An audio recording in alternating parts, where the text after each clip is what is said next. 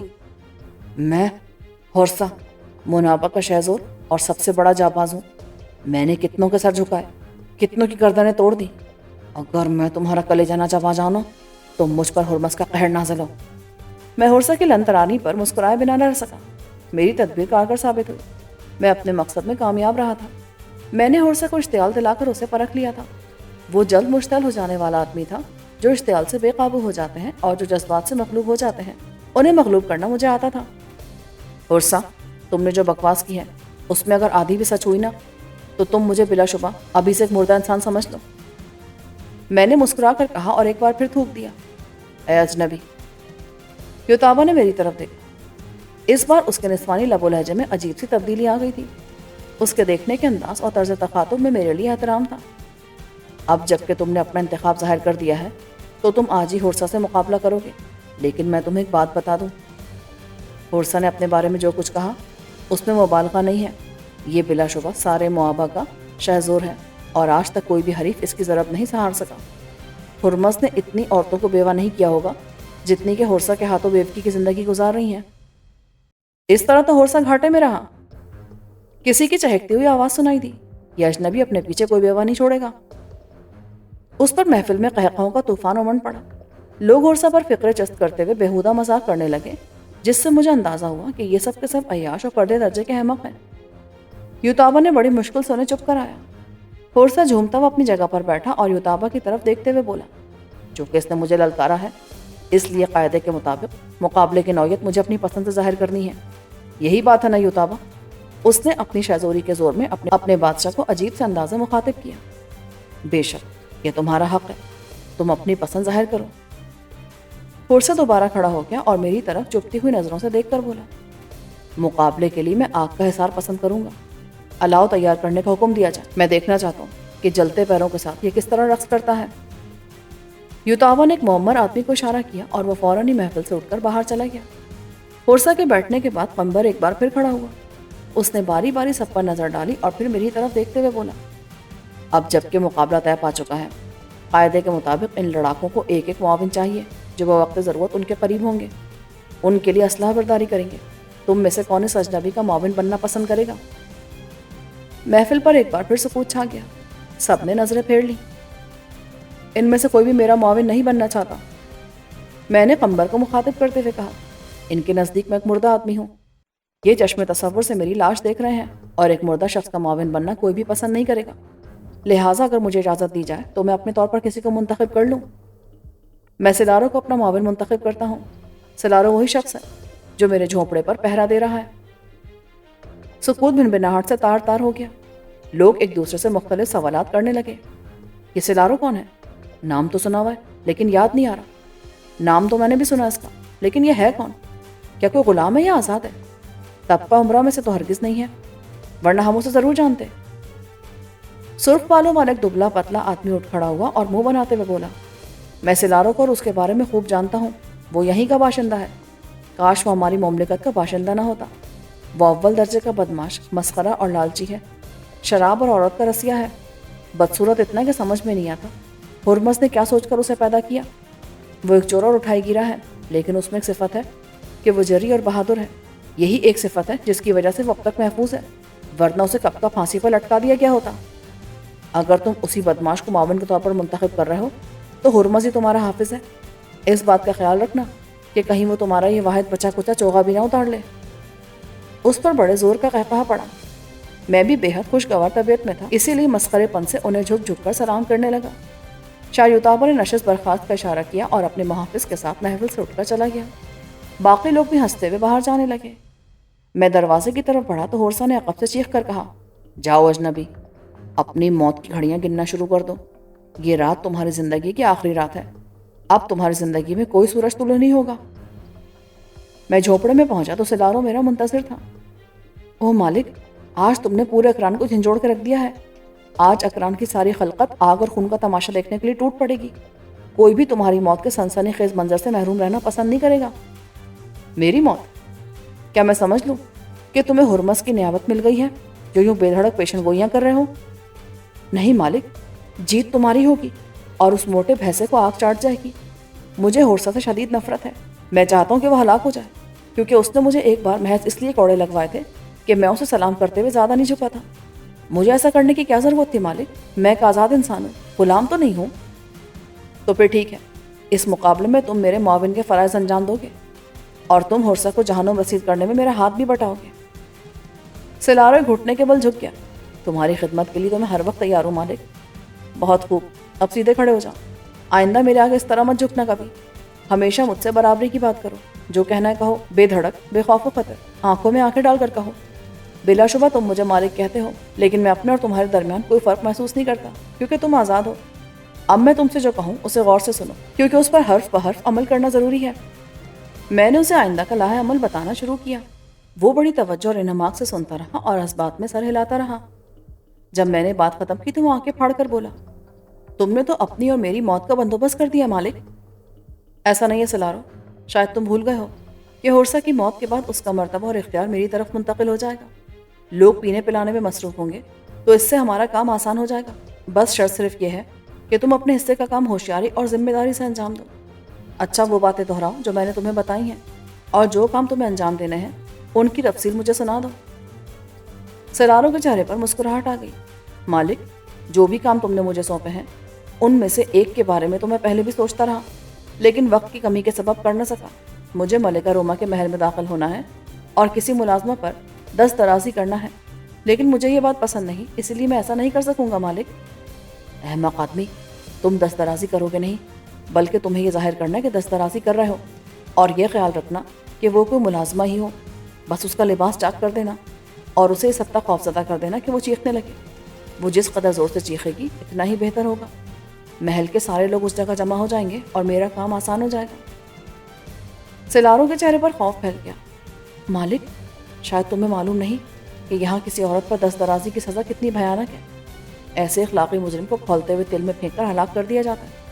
اس کے علاوہ ایک بات اور بھی ہے، ملکہ نے شہزادی کو بے ہوشی کی دعوت دے کر محل کے کسی خفیہ حصے میں رکھا ہوگا۔ اسے تلاش کرنے میں تمہیں یقیناً دیر لگے گی۔ اس عرصے میں مجھے ملازمہ کے پاس ہی رکے رہنا ہوگا۔ اتنی دیر میں تو لوگ وہاں پہنچ کر میرا ریشہ ریشہ الگ کر دیں گے۔ میں دیر نہیں کروں گا سلارو، میں نے وعدہ کیا۔ ملکہ روما نے کہا کہ شہزادی تاشیا بیمار ہے، اس لیے اس نے چھپا کر نہیں رکھا ہوگا۔ چھپانے کی صورت میں لوگ اس پر شک کر سکتے ہیں، لہذا شہزادی محل کے کسی ایسے حصے میں ہوگی جہاں وہ دوسروں کی نظروں میں رہے اور لوگ ملکہ کی نیت پر کسی قسم کا شبہ نہ کر سکیں۔ میں شہزادی کو لے کر سیدھا استبل پہنچوں گا، تم وہاں موجود رہنا، اور دیکھو گھوڑے بالکل تیار ہونے چاہیے۔ ہرمز ہماری حفاظت کرے۔ گھوڑے چرانا ایک اور جرم ہے، معلوم ہے اس کی کیا سزا ہے؟ ایک بدترین سزا ہے، بغتے سے چور کے ہاتھ پاؤں کاٹ دیے جاتے ہیں، پھر اس کی کھال اتار کر سانپ کی کھال سے تیار کی گئی بوری میں سی جاتی ہے۔ اگر ہم ناکام رہے تو ہمارا یہی انجام ہوگا۔ ہم ناکام نہیں ہوں گے سلارو، اب اسے ہاتھ پاؤں مت چھوڑو۔ دفتن 2 مسلح سپاہیوں کی معیت میں ایک افسر جھوپڑے میں داخل ہوا۔ سلارو کو نظر انداز کرتے ہوئے وہ براہ راست مجھ سے مخاطب ہوا، الاؤ تیار اجنبی، ہمارے ساتھ اسلحہ خانے چل کر اپنی پسند کے ہتھیار لے لو۔ یہ سلارو بھی میرے ساتھ جائے گا، یہ میرا مددگار ہے۔ جیسے تمہاری مرضی، لیکن جلد کرو، ہورسا بہت بے چین ہو رہا ہے۔ اسلحہ خانے کی طرف جاتے ہوئے میں نے سرگوشی میں سلارو سے پوچھا، یہ ہورسا کس طرح لڑتا ہے؟ لڑائی میں کون سا ہتھیار استعمال کرتا ہے؟ وہ کانسی کا ایک بھاری کلہاڑا استعمال کرتا ہے مالک، اس کے ساتھ ایک ڈھال بھی استعمال کرتا ہے، لیکن چونکہ مقابلے کے دوران اپنے حریف پر حملے ہی کرتا ہے اس لیے ڈھال استعمال کرنے کی نوبت ہی نہیں آتی۔ وہ جنونی اور وحشیانہ انداز میں حملے کرتا ہے مالک، اسی لیے ہورسا کے وار سے بچ جانا معجزہ تصور کیا جاتا ہے۔ اس کا کلہاڑا اس قدر بھاری ہے کہ مجھ جیسا آدمی شاید اسے اٹھا بھی نہ سکے۔ میں نے اسلحہ خانے سے اپنے لیے کانسی اور چمڑے کی بنی ہوئی مضبوط ڈھال اور لمبی 2 دھاری تلوار منتخب کی۔ تلوار وزنی تھی لیکن میں اسے بآسانی اٹھا سکتا تھا اور اسے چلانے میں کوئی مشکل بھی درپیش نہیں آ سکتی تھی۔ مجھے دور سے جم غفیر کا شور صاف سنائی دے رہا تھا۔ یہ آوازیں خون کی پیاسی تھی، میرے خون کی پیاسی۔ افسر کے بھن بھنانے اور ناک بھون چڑھانے کے باوجود میں نے تلوار پر نئے سرے سے دھار چڑھائی۔ افسر جلدی جلدی کی رٹ لگایا جا رہا تھا اور مجھے دیر کرنے میں مزہ آ رہا تھا۔ ہورسا کو انتظار اور اضطراب کی آنکھ میں جلنے دینا چاہیے تھا۔ اس طرح تاخیر کا ہر لمحہ میرے حق میں جا سکتا تھا۔ ہم میدان میں پہنچے تو وہاں موجود مجمع دیدنی تھا۔ لگتا تھا جیسے پورا اکران امنڈ آیا ہو۔ ہمیں ہجوم کے درمیان سے گزارنے اور الاؤ کے حصار تک پہنچنے میں خاصا جوخم سے کام لینا پڑا۔ کچھ لوگ مجھ پر فقرے بازی کر رہے تھے تو کچھ میری حوصلہ افزائی بھی کر رہے تھے، لیکن زیادہ تر لوگوں کے طنز کا نشانہ ہورسا ہی بن رہا تھا۔ آگ دہکائی جا چکی تھی اور مزید دہکائی جا رہی تھی۔ سپاہی آگ کے دائرے پر لکڑیاں اور مچھلی کا تیل لا لا کر ڈال رہے تھے، جس سے آگ زیادہ ہی بھڑک رہی تھی اور شعلے میری کمر تک آ رہے تھے۔ میں اور سلارو الاؤ کے قریب پہنچ کر رک گئے۔ یوتابا کا تخت بھی لایا جا چکا تھا۔ وہ اب بھی بری طرح پینے میں مصروف نظر آیا۔ گاہے بگاہے وہ اپنے دائیں بائیں موجود مصاحبین سے بات بھی کر لیتا تھا۔ یوتابا کے تخت کے پیچھے ایک اور تخت بھی تھا، جس پر بھاری لبادے میں ملبوس ایک عورت بیٹھی تھی۔ اس کے چہرے پر نقاب تھا اور وہ اپنے قریب موجود عورتوں سے باتوں میں مصروف تھی۔ ایک بار اس کا کھنکتا ہوا قہقہہ فضا میں بلند ہوا تو میں نے پہچان لیا کہ یہ ملکہ روما ہے۔ یک با یک مجمع کا شور بڑھ گیا۔ ہورسا نمودار ہوا۔ وہ شعلوں کو پھلانگ کر دائرے میں داخل ہو گیا۔ مجمع کے تیور اور وہ منظر اس قدر بہیمانہ تھا کہ میری طبیعت عجیب سی ہو گئی۔ میں نے غور سے ہورسا کو دیکھا۔ اس کے سر پر خود نہیں تھی۔ اس کا گنجا سر شعلوں کی وجہ سے چمک رہا تھا۔ وہ ننگے پاؤں تھا لیکن جسم پر سرخ رنگ کا قیمتی لبادہ تھا۔ اس کے بائیں ہاتھ میں ایک چھوٹی گول ڈھال تھی اور دائیں ہاتھ میں، جس پر کسی پرانے زخم کا مندمل نشان بھی تھا، اس نے وزنی کلہاڑا تھام رکھا تھا۔ مجھ سے نگاہیں چار ہوتے ہی اس نے جارحانہ انداز میں کلہاڑا لہرانا شروع کر دیا۔ وہ داد طلب نظروں سے مجمع کی طرف بھی دیکھنے لگا۔ اس نے کلہاڑے کو کئی بار اپنے سر کے اوپر سے بھی گھمایا۔ میری نگاہ ہورسا سے زیادہ اس کے کلہاڑے پر تھی۔ وہ ایک لمبے دستے والا کلہاڑا تھا جس کے ذریعے حریف کی رسائی سے دور رہتے ہوئے بھی وار کیا جا سکتا تھا۔ کلہاڑے کا پھل 2 طرفہ تھا اور اس پر منعکس ہوتی شعاؤں کی چمک آنکھوں کو خیرہ کر رہی تھی۔ ہورسا نے اپنا سرخ لبادہ اتارا اور دور پھینک دیا۔ اب وہ کمر تک بے لباس تھا۔ اس کا ڈھول جیسا سینہ گھنے سیاہ بالوں سے ڈھکا ہوا تھا۔ اگرچہ وہ قد میں مجھ سے چھوٹا تھا اور جسم بھی میرے جیسا نہیں تھا، تاہم مجھے اندازہ ہو گیا کہ وہ طاقت میں مجھ سے کسی طرح بھی کم نہیں اور میرا بہترین حریف ثابت ہو سکتا ہے۔ دفعتاً وہ کلہاڑے کے دستے کے بل جھکا اور لپکتے ہوئے شعلوں میں میری طرف استہزائی نظروں سے دیکھ کر بولا، تم نے شیر کے منہ میں ہاتھ دے دیا اجنبی۔ تمہاری زندگی کے دن پورے ہو چکے ہیں۔ سر اٹھا کر اچھی طرح آسمان دیکھ لو۔ یہ تمہاری زندگی کی آخری رات ہے۔ پھر میں تمہارا سر تن سے جدا کر کے تمہارے آقا سرخ شیطان کے پاس روانہ کر دوں گا کہ یہ لے لو ہورسا کا تحفہ۔ یہ کہہ کر اس نے ایک فلک شگاف قہقہہ لگایا۔ مجمع بری طرح چیخ رہا تھا۔ شاہ یوتابا کی بے چینی بھی بڑھ گئی تھی۔ میں نے ہورسا کو نظر انداز کیا اور سلارو سے سرگوشی کی، جو کچھ میں نے کہا اسے یاد رکھنا۔ اس پورے قضیے میں وقت کا عنصر بےحد اہم ہے۔ وقت آگے پیچھے ہوا سمجھو مارے گئے۔ سارا کھیل صحیح وقت پر صحیح کام ہونے کا ہے۔ ہورسا کو ہلاک کرتے میں آرام کے لیے تخلیہ جاؤں گا اور اسی بہانے میں تمہارے قریب پہنچ جاؤں گا۔ جیسے ہی مجھے نسوانی چیخ سنائی دے گی میں فوراً محل میں جا کر شہزادی تاشیہ کو اٹھا لاؤں گا۔ پھر تمہیں کیا کرنا ہے وہ تو تمہیں معلوم ہی ہے نا۔ میں فوراً بھاگ اٹھوں گا مالک۔ جواب میں سلارو کی سرگوشی سنائی دی۔ ٹھیک ہے، میرا یہ کام کر دو، پھر تم دیکھو گے کہ تم گھاٹے میں نہیں رہے ہو، میں نے کہا اور سلارو الاؤ کے قریب ہوتے ہوئے دوسری طرف پھلانگ گیا۔ میں نے ہورسا پر نگاہ رکھتے ہوئے تلوار اٹھا کے یوتابا کو سلامی دی۔ میری یہ احتیاط و پیش قدمی ہی کام آئی۔ ہورسا چیخ مار کر وحشیانہ انداز میں میری طرف جھپٹا۔ لپکتے شعلوں کی تیز روشنی میں اس کے کلہاڑے کے تیز دھار پھل کی چمک میرے سر پہ لہرائی۔ اگر میں نے اپنا سر فوراً ایک طرف نہ ہٹا لیا ہوتا تو شعلوں کی سرخی میں میرے خون کی سرخی بھی شامل ہو گئی ہوتی۔ اس نازک ترین لمحے میں مجھے سلارو کی ڈوبتی ابھرتی سانس اور پھر اس کی گھٹی گھٹی سی آواز سنائی دی۔ میرے مالک کو فتح نصیب کر ہرمز، میں صدقے دل سے وعدہ کرتا ہوں کہ آئندہ پورے 1 سال تک چوری نہیں کروں گا۔ میں قسم کھاتا ہوں